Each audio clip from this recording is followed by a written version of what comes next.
ஆன்மீக ஐதீகங்கள். ஸ்ரீராமர் ஜாதகம். நமது முன்னோர்கள் வழிகாட்டுதலின்படி எத்தனையோ வழிபாட்டு முறைகளை தொடர்ந்து பின்பற்றி வருகிறோம். அப்படி நாம் பின்பற்றும் வழிபாட்டு முறைகள், அதன் சிறப்பான பலன்கள் மற்றும் நமக்கு தெரியாத சில தகவல்கள் பற்றி கூறுவதுதான் ஆன்மீக ஐதீகங்கள் நிகழ்ச்சி.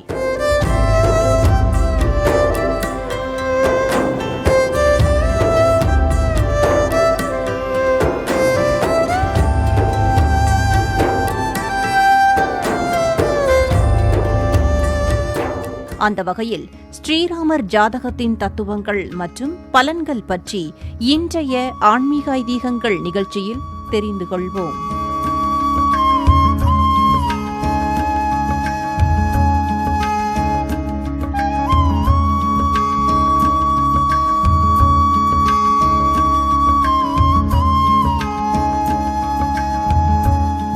நமது வீட்டின் பூஜை அறைகளில் நாம் தினமும் பூஜிக்க விநாயகர், சிவன், பெருமாள், அம்பிகை, குலதெய்வ படங்கள், இஷ்டதெய்வ படங்கள், சக்தி வாய்ந்த எந்திரங்கள், சின்னங்கள் மற்றும் பலவிதமான பூஜைக்குரிய பொருட்கள் வைத்து வழிபடுகின்றோம். அவற்றுள் மிக முக்கியமானதாகவும் நம்மை எப்போதும் காக்கும் என்று கருதப்படும் ஓர் பொருள் ஸ்ரீ ராமரின் ஜாதகம். ஸ்ரீராமரின் ஜாதகம் வீட்டின் பூஜையறைகளில் வைத்து வணங்கப்படுவதற்கு ஓர் முக்கிய காரணம் ஒன்று சொல்லப்படுகிறது. பொதுவாக ஸ்ரீராமபிரான் அவதரித்த புண்ணிய தினத்தை ஸ்ரீராம நவமியாக கொண்டாடி வருகிறோம். பங்குனி மாதம் வளர்பிறை நவமியும் புனர்பூச நட்சத்திரமும் சேர்ந்திருக்கும் நாளே ஸ்ரீராமபிரானின் அவதார தினமாக கொண்டாடப்படுகிறது. இந்நாள் பெரும்பாலும் பங்குனி மாதத்திலும் சில வருடம் மட்டும் சித்திரை மாதத்திலும் வருவதுண்டு. இதற்கு காரணம் ஆதிகாலத்தில் சந்திரனை வைத்தே மாதங்கள் கணக்கிடப்பட்டனவாம். அதன்பின் சந்திரனின் அமாவாசை நாளுக்கு அடுத்த நாளே மாதப்பிறப்பாக கொண்டாடி வந்தனர். சந்திரனின் பங்குனி மாத அமாவாசைக்கு பின்வரும் வளர்பிறை நவமி நாளில் புனர்பூச நட்சத்திரமும் சேர்ந்திருக்கும் வேளையில் ராம அவதாரம் நிகழ்ந்தபோது சூரியன் மேஷத்தில் இருந்தார். அதனாலே ராமநவமி கொண்டாடப்படும் போது சில வருடங்கள் பங்குனி மாதம் மற்றும் சில வருடங்கள் ராமர் பிறந்தபோது இருந்தது போல் சூரியன் உச்சத்தில் இருக்கும் சித்திரை மாதத்திலும் ராமநவமியாக கொண்டாடப்படுகிறது. இதுவே யோகத்திற்கு காரணமாகவும் கூறப்படுகிறது.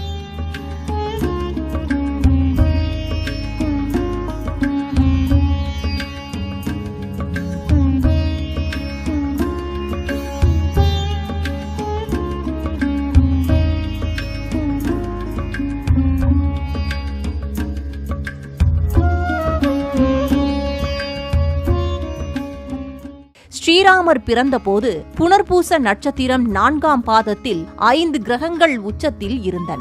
ஸ்ரீராமபிரான் புனர்பூச நட்சத்திரத்தில் கடகராசி மற்றும் கடக லக்னத்தில் பிறந்தவர். 2க்குடைய சூரியன் மேஷத்தில் உச்சம், 4ற்கும் 11க்கும் உடைய சுக்கிரன் உச்சம், 5க்கும் 10க்கும் உடைய செவ்வாய் உச்சம், 6க்கும் 9க்கும் உடைய குரு உச்சம், 7க்கும் 8க்கும் உடைய சனி உச்சம் ஆக 5 கிரகங்கள் உச்சமடைந்துள்ளன. மேலும் யோகங்களிலே சிறப்பான யோகம் பஞ்சமகா புருஷ யோகமாகும். நவகிரகங்களில் சூரியன், சந்திரன் மற்றும் சர்ப்பகிரகங்களான ராகுகேதுவை தவிர்த்து மற்ற கிரகங்களான செவ்வாய், குரு, சுக்கிரன், புதன், சனி போன்ற கிரகங்கள் உண்டாக்கக்கூடிய யோகமே பஞ்சமகா புருஷ யோகமாகும். அவை ருச்சுக யோகம், பத்திர யோகம், ஹம்ச யோகம், மாளவியா யோகம், சச யோகங்களாகும். பஞ்சமகா புருஷ யோகங்களில் 4 யோகங்கள் ஸ்ரீராமர் ஜாதகத்தில் அமைந்துள்ளன.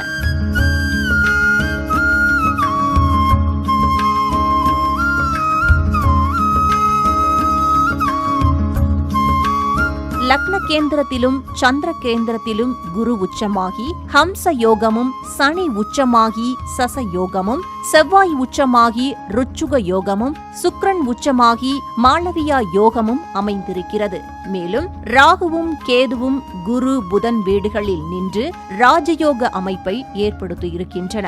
மேலும் மனோகாரகன் சந்திரன் ஆட்சி பெற்றும் சூரியனுடன் புதன் கூடி இருப்பதால் புத ஆதித்ய யோகமும் மிகவும் சிறப்பு வாய்ந்த யோகங்களாகும். இது தவிர குருவும் செவ்வாயும் 1-7 என இருப்பதால் குரு மங்கள யோகமும், சந்திரனும் செவ்வாயும் 1-7 என இருப்பதால் சந்திர மங்கள யோகமும், குருவும் சந்திரனும் சேர்ந்து இருப்பதால் குரு சந்திர யோகம் என ஜாதகமே ஒரு புண்ணிய அமைப்பை கொண்டுள்ளதால் இந்த ஜாதகத்தை பூஜிப்பவருக்கு நிச்சயம் பாவம் தீர்ந்து நவக்கிரக அருளும் ராமபிரான் அனுக்கிரகமும் கிடைக்கும் என்கிறார்கள். மேலும் ஸ்ரீராமர் பட்டாபிஷேக புகைப்படம் வெற்றியின் குறியீடு, குடும்ப ஒற்றுமைக்கு ஓர் சிறப்பான எடுத்துக்காட்டு.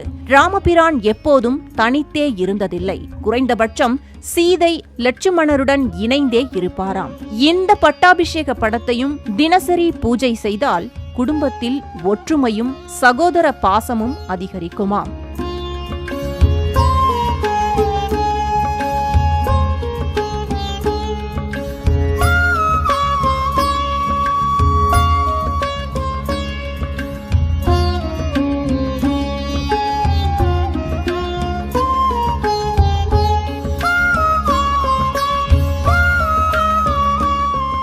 நேயர்களே, ஸ்ரீராமரின் ஜாதகமே ஒரு அபூர்வ யோக கிரகநிலை கொண்டதாகும். ஸ்ரீராமரின் பட்டாபிஷேக திருக்கோலம் சர்வ மங்கலம் நிறைந்தது. எனவே ஸ்ரீராமரின் ஜாதகத்தையும் பட்டாபிஷேக திருக்கோலத்தையும் பார்த்தாலோ வணங்கி பூஜை செய்தாலோ மகா புண்ணியமாகும். இல்லங்களில் பூஜையறையில் வைத்து தொடர்ந்து வழிபட்டு வர வீட்டில் தரித்திரம் நீங்குமாம், சர்வ மங்கலம் உண்டாகுமாம், செல்வம் சேரும் என்கிறார்கள். பல துன்பங்களாலும் சிக்கித் தவிக்கும் நமக்கு கிடைத்திருக்கும் அருமருந்தான ஸ்ரீராமர் பட்டாபிஷேக படத்தையும் ஸ்ரீராமர் ஜாதகத்தையும் தொடர்ந்து வழிபடுவோம், வளமுடன் வாழ்வோம். ஆன்மீக ஐதீகங்கள். ஸ்ரீராமர் ஜாதகம்.